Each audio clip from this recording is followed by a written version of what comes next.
ప్రియా దేవుని బిడ్డారా, మీ అందరికీ యేసుక్రీస్తు నామములో మరొకసారి శుభములు తెలియజేస్తున్నాను.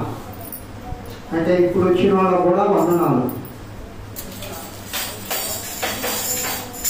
ప్రియులారా,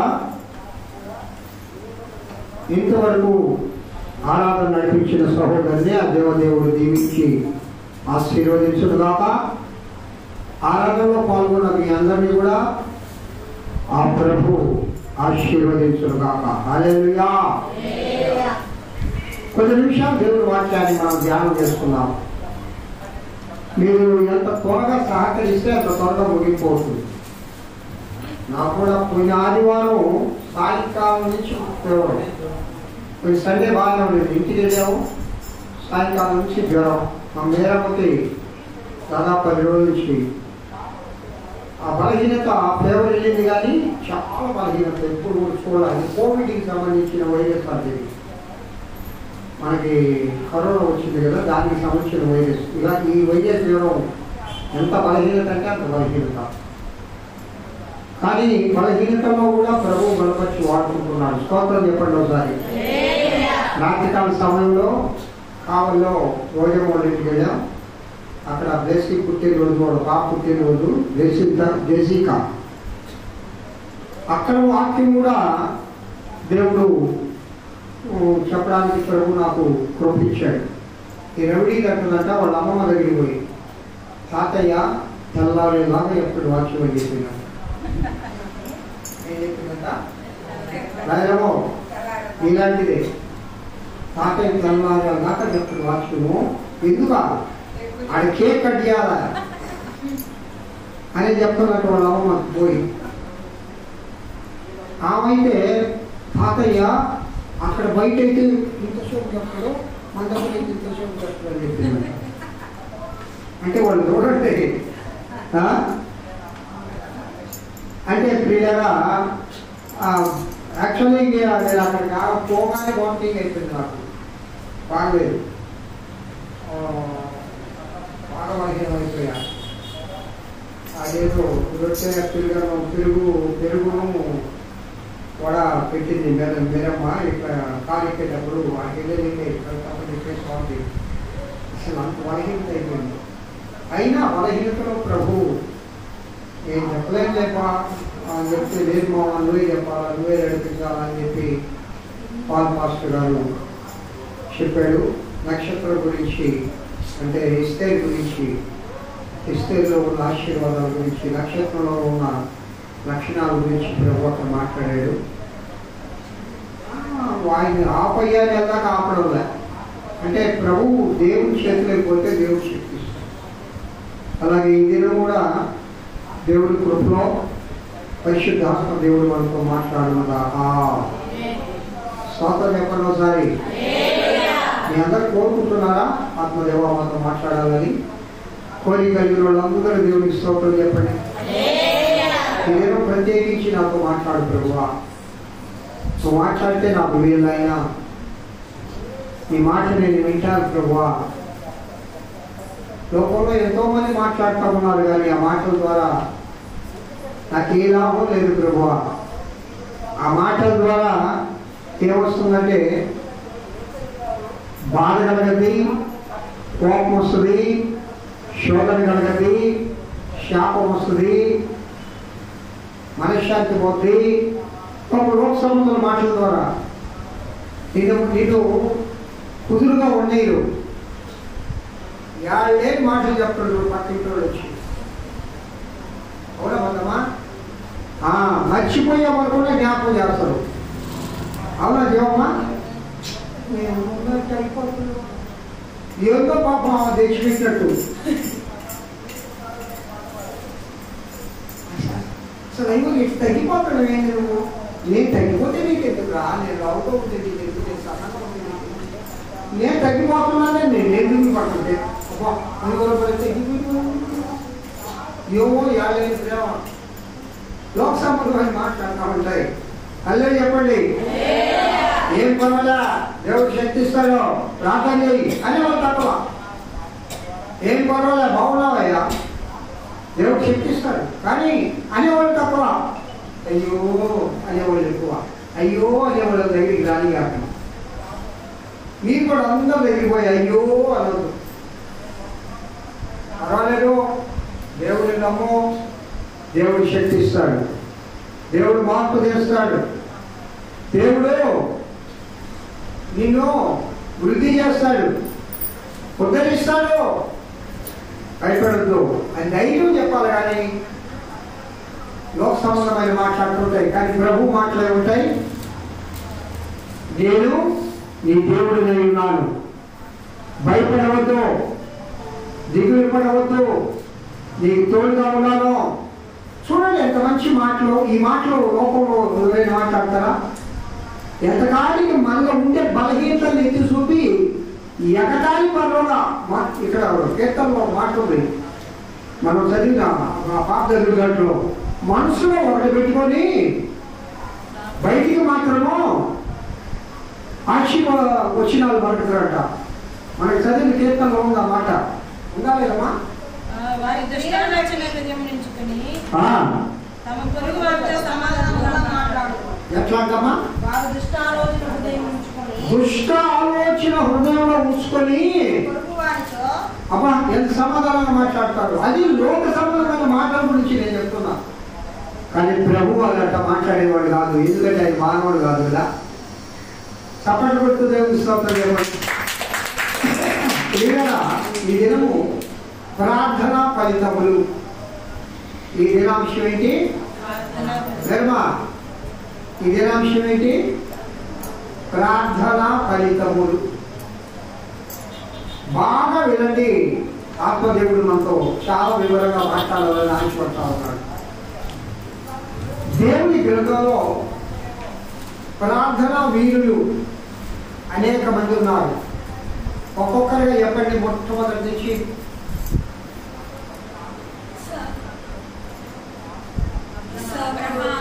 మొట్టమొదటి ప్రార్థన చేసిన ఆయన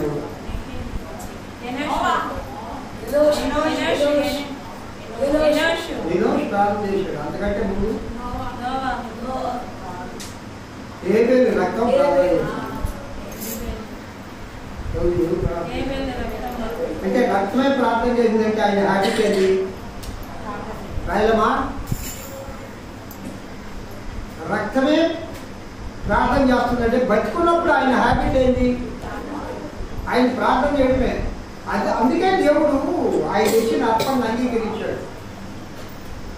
కయ్యను తెచ్చిన అర్పణ మంచిది కాదు అని కాదు. కయ్యను బాగా బలిసిన గొర్రెపిల్లనే తెచ్చాడు. ఆ గొర్రెపిల్ల కాదు, గొర్రెపిల్ల తెచ్చింది ఏబేలు. మంచి పంటనే తెచ్చాడు. తాము తేలేదు, పరిమాణ ఒడ్లు తేలేదు, మంచి ఒడ్లే తెచ్చాడు. కానీ కయ్యను మనస్సు మంచిది కాదు. స్తోత్రం చెప్పండి ఒకసారి. నీ మనసు మంచిది కాకుండా కోట్ల రూపాయలు ఇచ్చినా కూడా దేవుడికి అంగీకారం కాదు. యాత్ర పోయిస్తే 10వ వంతు ఇస్తాను ఒప్పుకుంటారు. యాత్ర పోయిస్తే లక్షల రూపాయలు వస్తాయి. ఎప్పుడా? పండగ రోజు సంఘాలు యాత్ర పోయిస్తే ఏమేట యాత్ర ఏమేట ఆ యాత్ర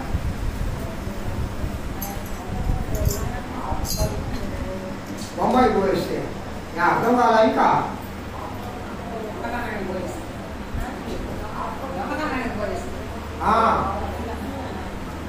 అని దేవుడు అంగీకరిస్తున్నారు. చెప్పండి అమ్మా. ఒకరు సొమ్ము దోచుకొని వచ్చి నీకు ఇస్తారు ప్రభు అంటే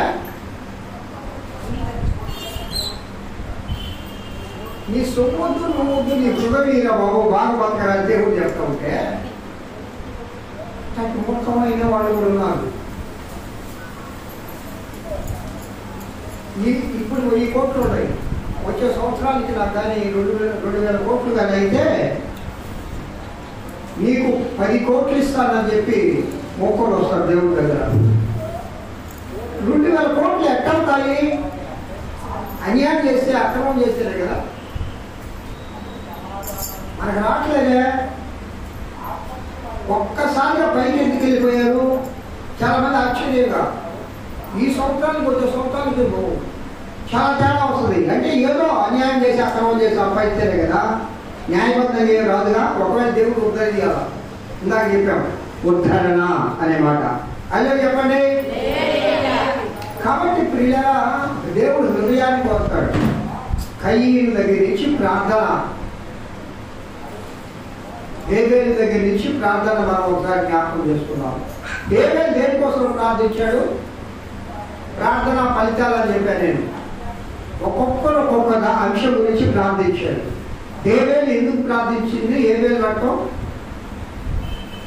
చెప్పడమ్మా ఏమని ప్రార్థించాడు? హేబేలు రక్తం ఏమని ప్రార్థించింది? ఇంకేముంది? మొరంటే అర్థమైంది. అది ఏంటని దాని అర్థమైందని ప్రార్థించినట్టు లేదంట. చదువు ఒకసారి.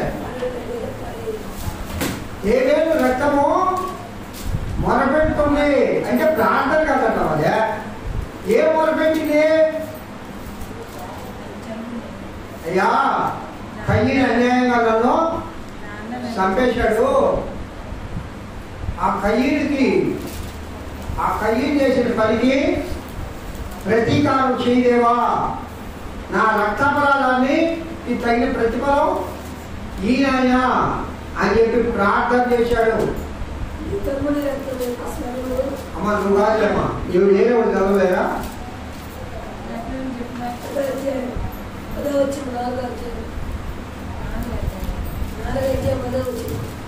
అప్పుడు ఆయన నీవు చేసిన పని ఏమిటి? నీ తమ్ముని రక్తం యొక్క శ్రమము నెలలో నుండి నాకు మొరపెట్టుచున్నది అంటే అర్థమేదమ్మా. అమ్మ అహల్యమ్మ ప్రార్థన కదా. ఏమైనా ప్రార్థన చేశాడు?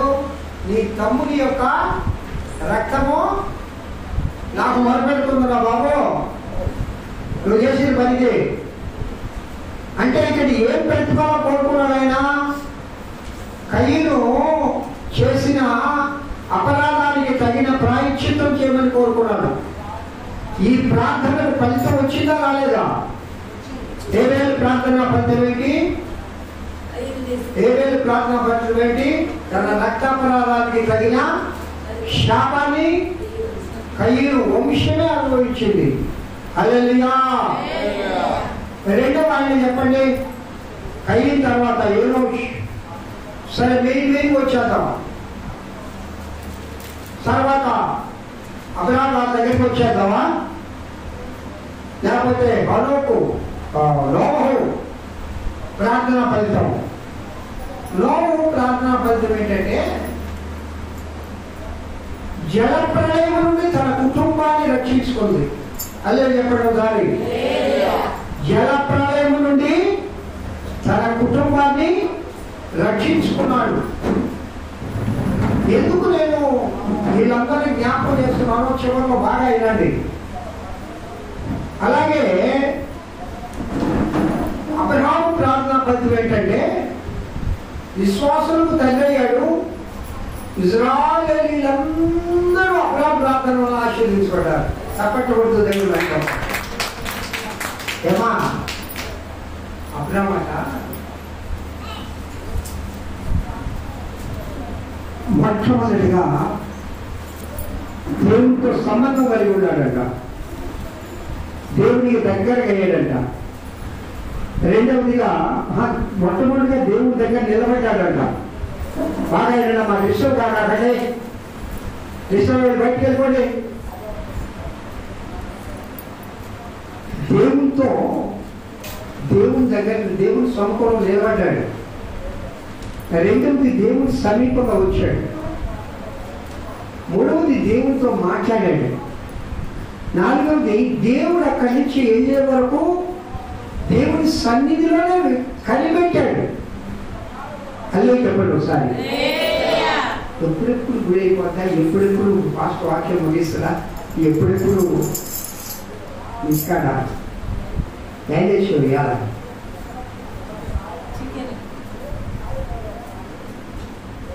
లేకపోతే ఫ్రెండ్స్, లేకపోతే ఏమో మీ ఇష్టం. మీకు ఏ ఆలోచనలో ఇంట్రెస్ట్ ఉంటే ఏంటి కనపడుతుంది కూర్చుంటే మన ప్రార్థన ఫలితం రాట్లే. అబ్రహాం ప్రార్థన ఫలితం ఎందుకు వచ్చింది? మొట్టమొదటిగా అబ్రహాము దేవుని సన్నిధిలో నిలబడ్డాడు, దేవుడికి సమీపస్తుడయ్యాడు. మూడవదిగా దేవునితో గడిపాడు. నాలుగవదిగా దేవుడు ఆ స్థలం వదిలే వరకు ఆయన వదిలిపెట్టలేదు, ఆయన వదిలి వెళ్ళలేదు. అరే బాబా, నేను ఆశీర్వదించాను వచ్చే సంవత్సరం ఈ సమయానికల్లా నీ యొక్క సంఘంలో పెట్టుంటాడన్నా పోలా. ఒక ఆయన దగ్గరికి వెళ్ళాం మనం, స్వార్థమా నీ దగ్గరికే నేను వచ్చా, నాకు ఒక అవసరం ఉంది, ఆ అవసరత నువ్వు తీర్చావు, జేబులో పెట్టుకున్నా. ఎప్పుడెప్పుడు ఎండించిపోయి నా యొక్క పని నేను గడుపుకుందామని ఆలోచిస్తున్నా, కానీ కాసేపు సువార్తం గారు కూర్చున్నామే, నా అవసరం తీర్చింది, అయ్యో అడగంగానే నన్ను ఆదుకుంది, కాసేపు మాట్లాడదామన్న భావం ఉండదు నాకు. ఎంతకాడికి వచ్చిన పని అయిందిలే, నా అవసరమైతే నేను గడుపుకుందామని. ఇదే పని మన వ్యవహారం.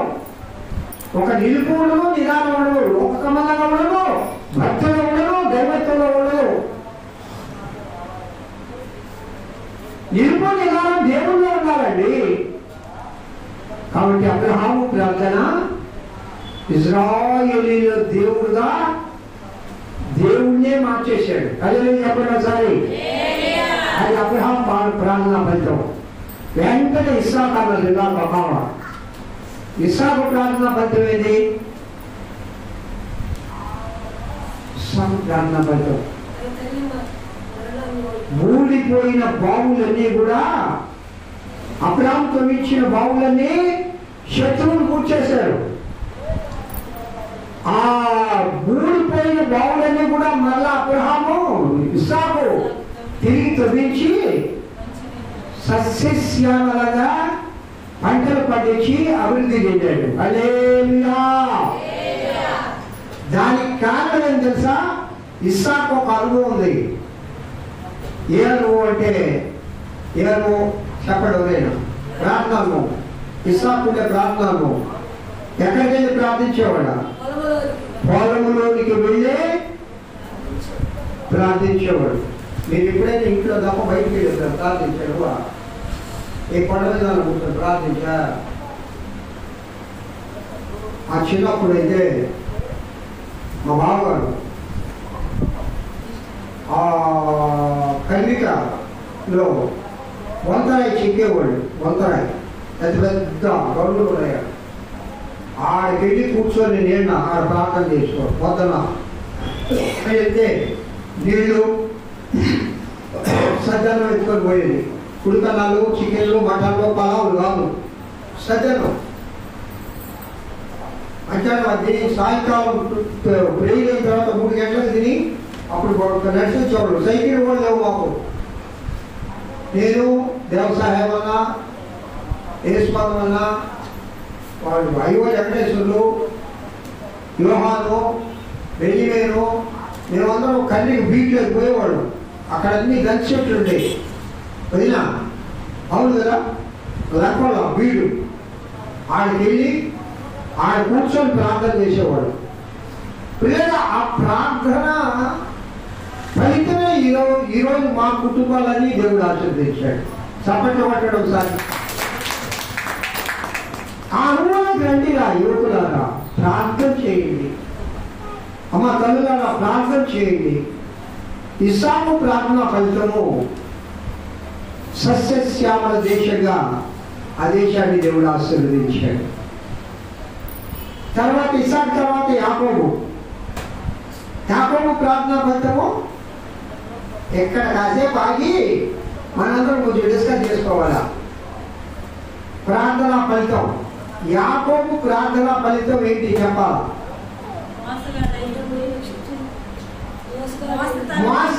మోసకారితనం పోయి ఆశీర్వాదం వచ్చింది. అల్లే చెప్పండి ఒకసారి.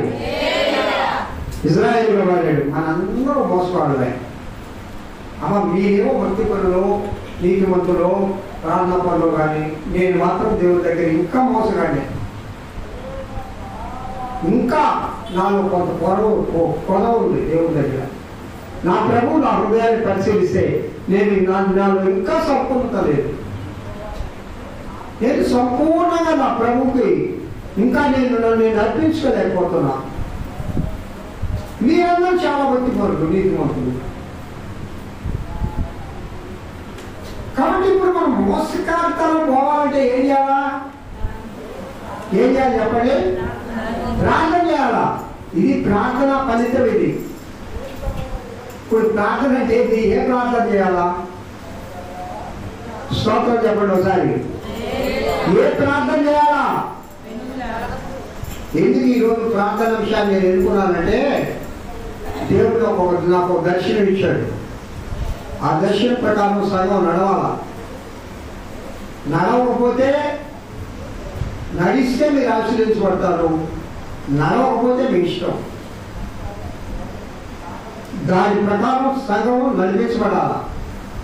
అప్పుడు సంఘంలో కుటుంబాల్లో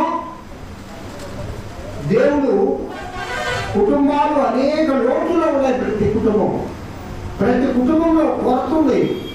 ప్రతి కుటుంబంలో కార్యం జరగడంలే. ప్రతి కుటుంబంలో వేదన ఉంది. ప్రతి కుటుంబంలో శోధనలు ఉన్నాయి. ఇవన్నీ పోవాలంటే దేవుడు దర్శనం ఇచ్చాడు. ఆ దర్శనం మన సంఘంలో జరగాల. హల్లెలూయా చెప్పండి ఒకసారి. హల్లెలూయా. ప్రియ దేవుని బిడ్డలారా, దర్శన సంగతి తర్వాత చెప్తా. ఇక్కడ యాకోబు గారు మోసకరమైన జీవితము ఆశీర్వాదకరమైన జీవితంగా మార్చే వరకు ఆయన ప్రార్థన ఫలితం. అది మరి నీ ప్రార్థన ఫలితం ఏంటి? ఎంతవరకు ప్రార్థన చేస్తున్నారు మీరు?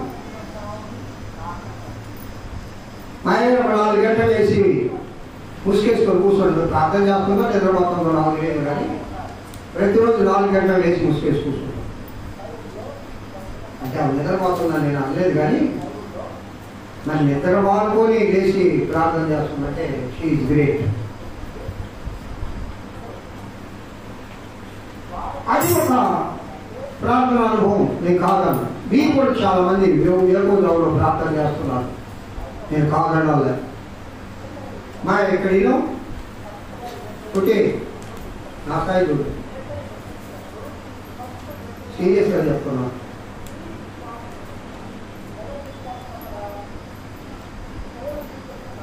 ప్రార్థన మన జీవితాలలో రావాల్సిన ఆశీర్వాదాలన్నీ రప్పిస్తుందమ్మా. ఇంకా చాలా కొడుతుందమ్మా. నీళ్ళు కొడుతుంది, నీ కుటుంబంలో కొడుతుంది, నీ బిడ్డలో కొడుతుంది. అనేక మంది వ్యాధిగ్రస్తులు, అనేక మంది బాధలు, అనేక మంది శోధనలు, కష్టాలు మన కుటుంబాల్లో ఉన్నాయి. ఇవన్నీ పోవాలంటే దేవుని దగ్గర మనం ఎందుకు ఒక నిబద్ధతతో ప్రార్థన చేయలేకపోతున్నాం? ఈ యాకోబు తుంటి విరగొట్టే దేవుడు కాళ్ళు విరగొట్టేశాడు. నన్ను వదలను, నేను వదలను. ఎప్పుడు దాకా వదలను? ఏమా ఎప్పుడు దాకా వదలను? నీవు నన్ను ఆశీర్వదించే వరకు నేను నిన్ను. ఈ పట్టుదల కలిగిన ప్రార్థన ఎందుకు లేదు నీలో? ఎందుకు ఆ విధంగా ప్రార్థించి నీ కుటుంబాన్ని, నీ సంఘాన్ని, నీ వంశాన్ని నువ్వు బాగు చేసుకోలేకపోతున్నావు, నీ జీవితాన్ని బాగు చేసుకోలేకపోతున్నావు? ఎందుకు నీ కుటుంబంలో మార్పు రావడం లేదు? జరగాల్సిన కార్యక్రమాలు ఎందుకు జరగడం లేదు? మార్పు చెందిన వారు చెందడం లేదు. కారణం నీలో విశ్వాస సహితమైన ప్రార్థన, పట్టుదల కలిగిన ప్రార్థన, యాకోబు లాంటి ప్రార్థన నీలో లేదు. కాబట్టి నీకు ఫలితం రావడం లేదు. చప్పట్లు కొడుతూ దేవుడికి స్తోత్రాలు చెప్పండి. రాయమా ఇక ముసుకేసుకొని రాసేతో అనుకునేది ప్రార్థన కాదు. నేను చెప్తా ప్రార్థన అంటే ఏంటో. ఆ ప్రార్థన హించి మన సంఘం చేయాలి. అవకాశం ఉన్న వాళ్ళందరూ చేయాలి. వ్యర్థంగా సమయం చాలా గడుపుతారు ఇళ్ళ దగ్గర. కుశలము ముచ్చట్లు సమయం దొరికితే చాలు వ్యవహారాలు పోతారు. ఆ ఇంటికి ఈ ఇంటికి రండి, వ్యవహారం చేయడానికి. ఏ ఇంటికి రావాలా? ఈ ఇంటికి రావాలా? దేవుని మందిరానికి రావాలా? ఎవరు వ్యవహారం చేయాలా? ఎస్ఐ వ్యవహారం చేయాలి. నీ కుటుంబం బాగుపడుతుంది, నీ బిడ్డలు బాగుపడతారు, నీ జీవితం బాగుపడుతుంది, నీ సంఘం బాగుపడుతుంది, నీ కుటుంబంలో ప్రతి కొరత ప్రభు తీర్చుగా. హల్లెలూయా, హల్లెలూయా, హల్లెలూయా. ప్రియులారా,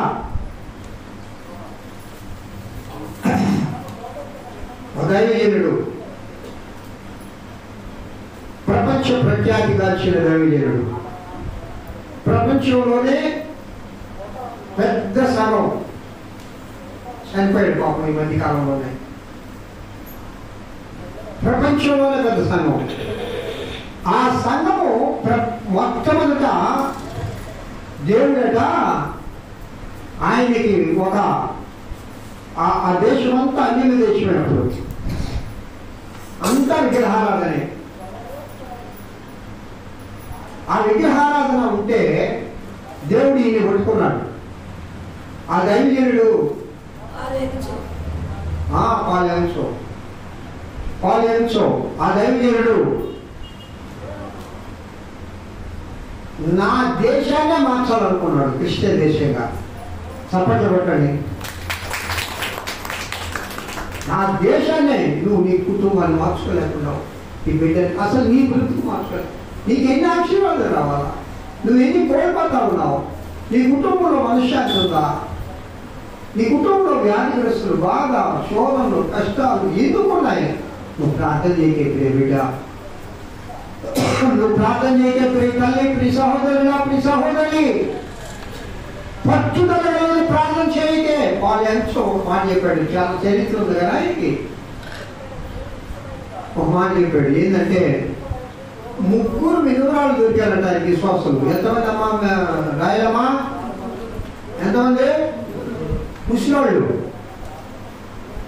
3 ముసలివాళ్ళు, భర్త చనిపోయిన వాళ్ళు, విధవరాళ్ళు. ఆ 3తో ప్రార్థన ప్రారంభించారంట. ఒక చిన్న ఇల్లు అద్దెకు తీసుకోండి. అయితే ఆ 3 చర్చి వదిలిపోయే వాళ్ళే కాదంట. ఈయన వెళ్ళేసి సువార్త చెప్పడమే ఈ పని. కనపడ్డ కల్లా సువార్త చెప్పడమే. దాదాపు ఒక 150 సార్లు జైలుకి పోయాడంట ఆయన. 150 సార్లు. ఎందుకు? సువార్త చెప్పిన దాన్ని బట్టి. అలాగే తప్పులు చేసి కాదు, అన్యాయ అక్రమాలు చేసి కాదు. 150 సార్లు జైలుకి పోయాడు. కానీ వీళ్ళు 3 ప్రార్థన చేయడమే వాళ్ళ పని. ప్రార్థన చేయడం, ఆ పక్కింటికి పోవడం, ఈ పక్కింటికి పోవడం, ఏసై గురించి చెప్పడం, ఎప్పుడూ చర్చిలోనే. ఆ 3 సంవత్సరానికల్లా 3000 మంది అయ్యారట. స్తోత్రం చెప్పండి ఒకసారి. అమ్మా ఎంతమంది అయ్యారమ్మా? అదంతా ఆయన చెప్తాడు. పాలెంచో కదా, అది నా ప్రార్థన కాదు, ఆ 3 తల్లులు చేసిన ప్రార్థన. హల్లెలూయా చెప్పండి. సంవత్సరానికి 3000 మంది అయ్యారు. 2 సంవత్సరాలకు 6000 మంది, 3 సంవత్సరాలకు 9000 మంది, 4 సంవత్సరాలకి 18000 మంది, 5 సంవత్సరాలకి 36000 మంది, లక్షల మంది ఆయన సంఘంలో.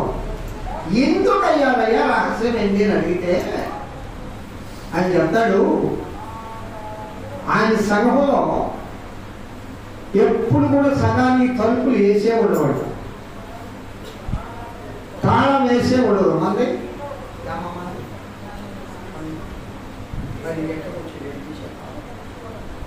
బిడ్డొచ్చి శుభ్రం చేశాడు, కానీ మన భయం మళ్ళీ ఇప్పుడు మూసేస్తే వచ్చే ఆదివారం చేస్తాం. తాళం అనుకుని నేను పాము పిల్లలు పట్టుకొచ్చాడు. పాములు అయితే విష్ణువులు అన్నీ చేరవా? మరి మాకు సంఘం ఎక్కడ? నీకుందా ఆశ అని? కానీ సంఘం డెవలప్ కాదు. సంఘం అంటే ఎవరు? నువ్వు, నీ కుటుంబం ఎట్లా డెవలప్ అవుతుంది?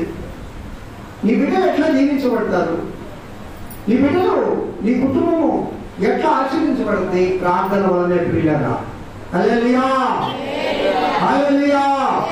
పాల్ యాంగ్సో గారు ప్రపంచ ప్రఖ్యాతిగాంచిన దైవజనుడు. ఇండియాకి 3 సార్లు వస్తే 4వసారి ఇండియాకి వస్తామంటే పర్మిషన్ ఇలా బీజేపీ ప్రభుత్వం. ఎక్కడ మారిపోతారో భయం ఆయన చూస్తే. మీకు కావాలంటే యూట్యూబ్లో పాల్ యాంగ్సో తెలుగు మెసేజెస్ అని కొట్టండి, ట్రాన్స్లేటెడ్ మెసేజెస్ వస్తాయి. చెప్తుంటాడు ప్రసంగాలు, వినండి మీరు. వ్యర్థంగా ఇతరులు చూడకుండా, అంటే ఇతర కార్యక్రమాలు చూడకుండా వినండి. నేను ఇంటా ఉంటా ప్రియుల.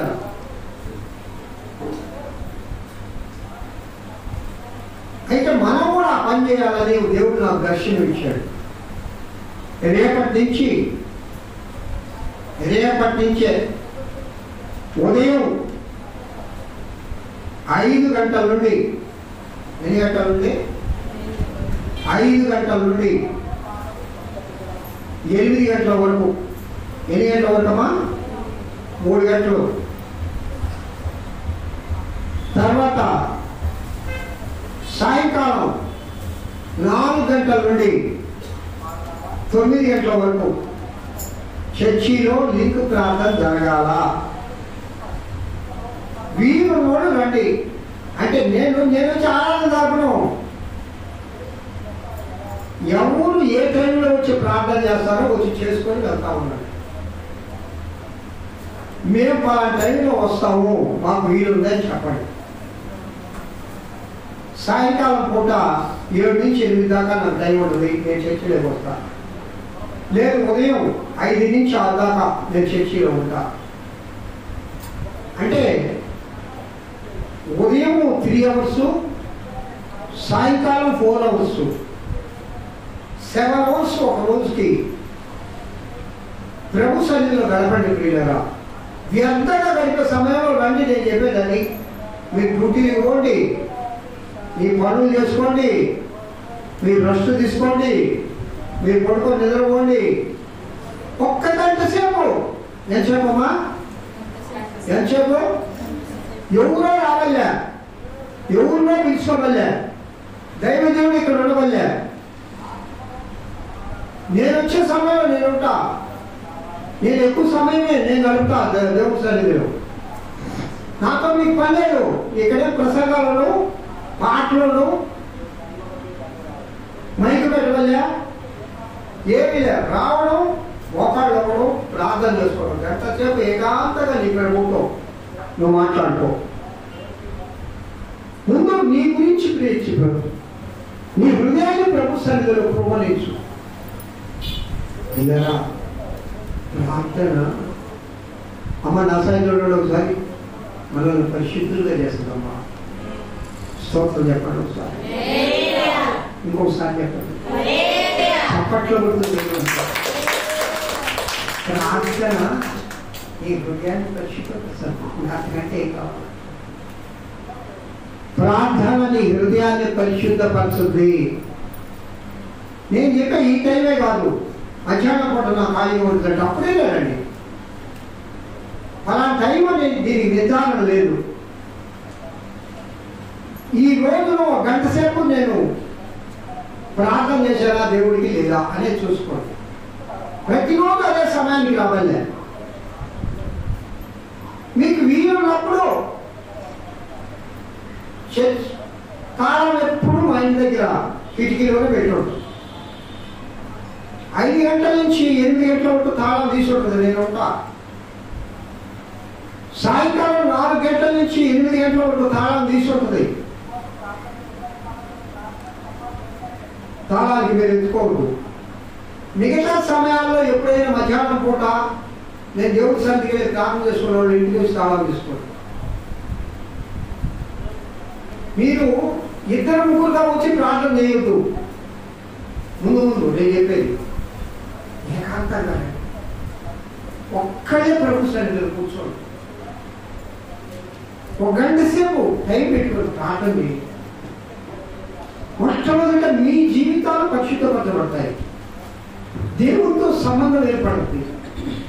దేవునికి సమీపంగా వస్తారు. దేవుడు దగ్గరగా ఉన్నప్పుడు ఆ దేవుడి దగ్గర ఉండే ఆశీర్వాదాలన్నీ దేవుడికి ఇస్తాడు. హల్లెలూయా, చప్పట్లు కొట్టండి, స్తోత్రం. నీకు ఆశ లేదా? నీ కుటుంబం ఆశీర్వించబడాలని, నీ కుటుంబంలో కొరత తీరాలని ఆశ లేదా? నువ్వు ఆరోగ్యవంతులుగా కావాలని ఆశ లేదా? నీ బిడ్డలు ఆశీర్వించబడాలని ఆశ లేదా? నీ సంఘం అభివృద్ధి చెందాలని ఆశ లేదా? నీ దైవజనుడిని దేవుడు ఇంకా దీవించాలని ఆశ లేదా? అయ్యో, నా రక్త సంబంధులు లోకంలో ఇంకా నాశనమైపోతా ఉన్నారే, వ్యసనాల చేత బానిసలైపోతున్నారే. అయ్యో, నా కుటుంబంలో అనేక మంది ఇంకా వ్యసనాల చేత బానిసలైపోతున్నారే. అయ్యో, ఆరాధనకు చర్చిలో ఉన్న అందరూ కూడా ఆరాధనకు రాలేకపోతున్నారే. ఆదివారం కూడా దేవుని ఆరాధించలేకపోతున్నారే. ఒక ఉద్యోగం నా సంఘంలో లేదే, నా కుటుంబంలో లేదే, నా జీవితంలో లేదే. ఇదంతా చేయాలంటే ప్రభా నేను నీ సన్నిధిలో ప్రార్థన చేస్తాను. హల్లెలూయా. ఆ విధంగా నిర్ధారణ చేసుకున్న వాళ్ళు మీరు ఏ టైంలో వచ్చి ప్రార్థన చేసుకుంటారో ప్రార్థన చేసుకోండి. తప్పనిసరిగా ఉదయం 5 గంటల నుండి 8 గంటల వరకు చర్చి తీసుకుంటుంది. సాయంకాలం 4 గంటల నుండి 9 గంటల వరకు చర్చి తీసుకుంటుంది.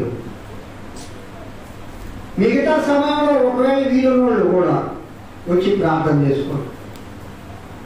మీ ప్రార్థన ఇస్సాకు లాంటి ప్రార్థన కావాలా, అబ్రహాము లాంటి ప్రార్థన కావాలా, యాకోబు లాంటి ప్రార్థన కావాలా, దావీదు లాంటి ప్రార్థన కావాలా, అన్నా లాంటి ప్రార్థన కావాలా? అల్లే చెప్పండి ఒకసారి. అందరు నా వైపు చూడాలా? ఏందో ధ్యానం చేస్తున్నాం. అన్నమ్మ, అన్న ఎలాంటి ప్రార్థన చేసిందమ్మా? దైవజనుడు ఏమనుకున్నాడా? ఉదయాన్నే పొద్దుగుడు వచ్చిందే, ఉదయాన్నే ద్రాక్షరసం దాగి వచ్చిందే. అది ఆ దినాల్లో ఆ విధమైన అలవాటు లేదు పిల్లలు. ఇంత పొద్దునే ద్రాక్షరసం దాగి వచ్చి దేవుని శరీరంలో ఊగులాడుతుంది అంటే దైవజనుడికే అర్థం కాదా ఆమెలో ఉండే మనోవేదన. మరి ప్రభు సన్నిధిలో శిలోహు మందిరంలో ఆ విధంగా ప్రార్థించి తన వల్ల పొర తీర్చుకుందా లేదా? ఎన్ని అవమానాలు తోడిపాడు ద్వారా. ఒడ్డు వద్దానా, పిల్లలు ఏందానా, కొత్తలు ఎత్తి నీ మొహం చూపించగాక, నా బిడ్డల సైజు చూడగాక, స్వార్థమై తంత్రా నేను వినాలమ్మా. కొత్తలు లేచినాను కళ్ళు బిడ్డ అయ్యా, ఆ గుడ్డు వద్దాను కళ్ళు నా బిడ్డలు వెళ్ళా నేనేనా. మరి తోడి పాటలకు ఎంత కక్ష? అది కాకట ఆ ఎల్కానా ఏమైనా ఎక్కువగా ప్రేమించేవాడంట. అది కలుపులమంట ఆ మనిషికి. అందువల్ల శాపోచనాలు పెట్టేది. చూడండి ప్రియులారా, తన జీవితంలో ఉన్న ఆ శాపాన్ని పోగొట్టుకోవాలంటే ఏం చేసిందమ్మా? అదమ్మా ఏం చేసింది? ప్రార్థన, పట్టుదల కలిగిన ప్రార్థన, ఆత్మల ప్రార్థన, ఆత్మధ్వని. దైవజనుడు ఏమనుకున్న పర్వాలే, ఎవరు ఏమనుకున్న పర్వాలే, అయ్యా నాకున్న ఈ అవమానాన్ని నువ్వు తీసేయలేనా, నీ బిడ్డగా పెంచుతా.